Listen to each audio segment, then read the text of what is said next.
Because you may or may not know that Bill Gates funded something called Event 201. 2019. What is that? Event 201 was a simulation of a respiratory virus on how it reacts to the global population. That's on camera. You can look that up. It's on YouTube. They did a simulation back in October of 2019 called Event 201, funded by Bill and Melinda Gates Foundation. So you mean to tell me, was it him and Bill Gates exchanging emails? Him and Bill Gates were exchanging emails, and 2 years later, it all happens. Yep. That's why I think COVID was based on Epstein, and I said that before. Right. I said that, like, I don't know. See, at that time, I didn't know there was any connection, but I was like, yo, all this Epstein shit is going on, and then the world shuts down, and this man is tied to all of the powers that be, because they knew that it was some crazy shit that was in those files. They knew that they were all tied in there, so they had to shut down and get all their affairs in a row. Well, here's the thing too, taking a step further. So Epstein gets hemmed up, right, in July of 2019. A month later, he unalives himself. Right. But not too long after that,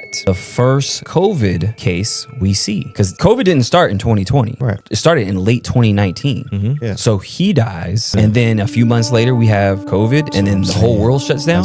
That's what I'm saying. This man has to either be some sort of demon. He has to be bald, because you shut the world down. You quote unquote die. World shuts down for like, how long COVID go? 2-3 years at least. Yeah. Shut down. You make your great escape when you do whatever you do. And you could hide a lot of money, a lot of documents. You can do so much. There was so much you could have done during COVID because everything was shut down. You could have moved a lot of your affairs around. But see, it wasn't just him though. That was a move for the world. That's why it was so weird, right? If you think about it, the whole world shut down. How did we get everybody on board all of a sudden to be a part of this? And now, when you think about it, if they're all on these files, they're all a part of these files. I'm sure so many people got taken off of those files, and they're not showing us everything. Obviously, it's redacted. But if you think about it, I guarantee you, the people that are in power now, all around the world, they either paying to get off of there and everything. So it was something was going on. Something was going on. That's why they did this. Yeah, that's a great point, actually.